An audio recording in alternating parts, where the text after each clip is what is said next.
It is a dangerous thing to live half awake in a world brimming with miracles. Most people miss the sacred not because it is hidden, but because it is too obvious. We are like children searching for treasure while standing upon it.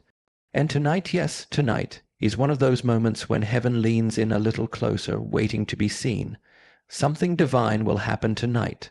No, I do not mean lightning in the sky or angels bursting through the ceiling, though I would not rule it out. I mean something subtler, more intimate, more powerful, something eternal clothed in the ordinary, a whisper disguised as silence, a calling wrapped in stillness. You may be tempted to pass over this night as just another spin of the earth. You may go to sleep as usual unaware that the Almighty has drawn near. That, I tell you, would be the greater tragedy, because divine things rarely announce themselves with trumpet blasts. They arrive in the hush of a heart that dares to listen. They unfold in the thoughts we almost dismissed, in the prayer we nearly forgot to pray, in the person we felt nudged to forgive. Heaven does not always crash in. Sometimes it waits for permission to be noticed. There is a divine appointment with your soul tonight, not tomorrow, not next week, tonight. The question is not whether God will speak, but whether we will listen, whether we will dare to slow down long enough to hear the quiet knocking on the door of our spirit, whether we will remove our shoes, for the ground beneath us, this moment, this hour, is holy. You do not have to manufacture a miracle. You do not have to be extraordinary. All you must do is be present. You must bring your real self, not your polished self, not your religious mask, not your performance, but your bare, honest, trembling self, the self you hide from the world. That is the one he desires to meet. And when you come like that, you will find that the divine has already come to you. Tonight, eternity may brush against your soul. Don't miss it. Put down your distractions, close the door, light a candle, or simply sit in silence. Listen for the voice that shaped stars and still speaks in the silence. Let your soul breathe again. Let wonder return. Let yourself be loved, because something divine will happen tonight.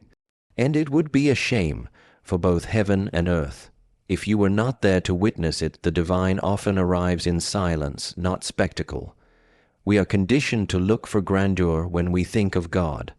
Fire from the sky, parted seas, voices like thunder. And yes, history has recorded such moments, but they are rare, and they are not the norm. The divine is more often hidden than displayed, whispered rather than shouted. If we are always waiting for the miraculous to look like lightning, we will miss the miracle that slips in like mist over the hills, quiet, gentle, and utterly holy. Silence is not the absence of God. It is often the fullness of his presence unwrapped in stillness. People crave signs, external affirmations that God is near, but he is not a performer, and his ways are not designed to impress the hurried or the half-listening. There is something profoundly sacred about his choice to speak softly. He does not overwhelm, he invites. The divine comes in the pauses between thoughts, in the breath between prayers, in the hush after the storm. If you truly want to encounter the eternal, you must be willing to enter the space where noise ceases and awe begins. In the silence, something shifts. The soul, long battered by the clamor of the world, begins to hear again, not with ears but with spirit. This kind of hearing cannot happen while scrolling endlessly or while lost in endless dialogue. It happens when everything external is stripped away and you are left alone with your Creator. In that moment, when the external stimuli go quiet, the internal voice of God begins to speak, not as condemnation, not as pressure, but as truth, comfort, conviction, and deep knowing. We often fear silence because it feels empty, but divine silence is not empty. It is pregnant with meaning. It is the space where God prepares the soul for understanding. Think of the way light enters a room not by explosion, but by the slow rising of the sun.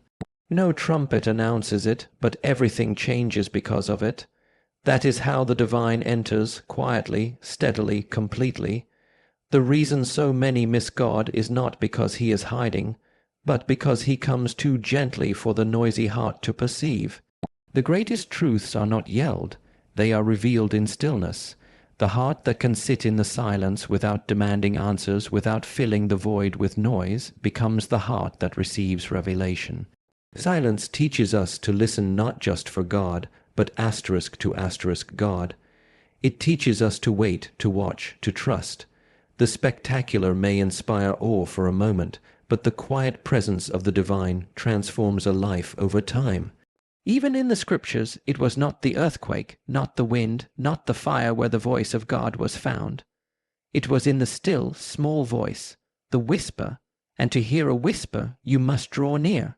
You must quiet every other sound. You must become still enough to know that even in the silence he speaks.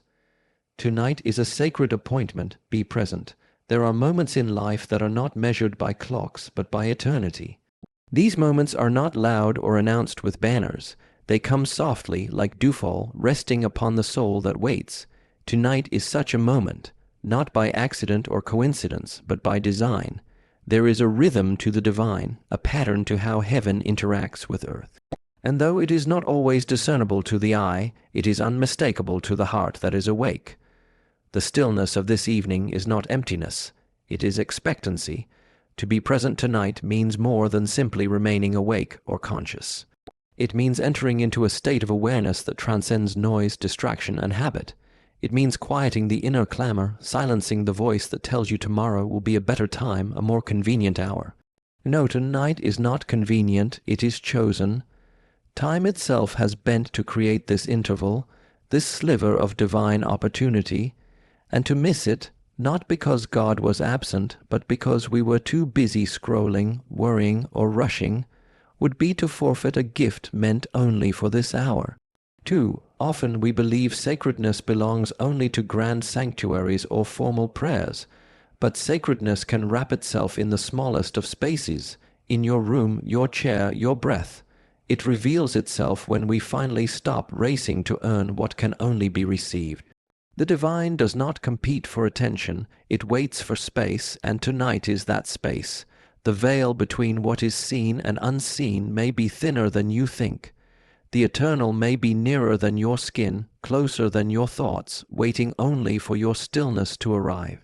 This night has been waiting for you, not the version of you who performs or impresses, but the real you, the tired, searching, aching one. The divine appointment of this evening is not meant for your persona, but for your soul. It is not a call to strive, but a call to return, to remember that you were made not just for doing, but for being. To be present is to say, I am here, without agenda or defense. It is to allow yourself to be found.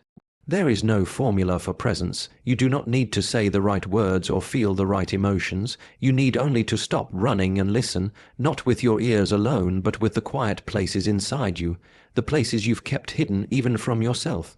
Those are the places God speaks to, and those are the places that must awaken if you are to meet what tonight holds. Presence is not passive. It is full engagement with the moment. It is a refusal to be pulled into the past or projected into the future. It is here now, unguarded. Bring your honest self, not your perfect one. There is a subtle but dangerous lie that often takes root in spiritual hearts. The idea that God only draws near to the polished, the pious, the ones who have it all together. As if he waits for you to clean your face before coming to the fountain. As if he is more interested in the version of you that performs than the one that trembles in quiet desperation. But the truth is that what draws the divine is not perfection, but authenticity. Not the mask, but the heart behind it. The honest self is messy, incomplete, often unsure. It stumbles in prayer, forgets what it promised, and questions what it believes. But it is real. It is the part of you that still hopes, even when it's afraid to. The part that longs for love but fears it can't be accepted. That version of you, the vulnerable, open, wounded one, is exactly who the divine seeks to meet, because it is only the honest self that can truly encounter grace. Perfection builds walls, honesty opens doors. When you bring your honest self, you are not presenting your resume, you are presenting your heart, and that is the only offering worth bringing. God does not need your performance. He is not waiting to be impressed. He is waiting to be invited into the parts of you you've been hiding. He already sees it all, but love never forces. It waits to be welcomed, and it is only when you stop pretending that you begin to experience the reality of divine mercy. The pressure to appear perfect is not only exhausting, it is spiritually paralyzing. It keeps you distant from God and disconnected from others. It convinces you that vulnerability is weakness and that strength is found in control. But the truth is, spiritual strength begins the moment you lay your defenses down. Honesty is not defeat, it is surrender, not to shame but to love. The kind of love that does not flinch when it sees your scars. The kind that calls you by name even when you're covered in dust. When you come as you are, without artifice, without spiritual jargon, you create space for real transformation, because what is hidden cannot be healed, and what is buried cannot be resurrected. It is the honest confession, the raw prayer, the whispered "I don't know how to fix this," that opens the door to divine intervention, not the eloquent speeches, not the memorized verses spoken without heart, but the cry of a soul that has nothing left to prove and everything left to receive. The world may reward appearances, but the divine moves in truth, and truth is not afraid of brokenness, it welcomes it. It heals it, it redeems it. There is no virtue in pretending you are not struggling. There is no holiness in hiding your need. There is only distance, and the divine does not want distance. It desires closeness, intimacy, communion. Not with the version of you you think you should be, but with the one you truly are beneath the roles, beyond the performance.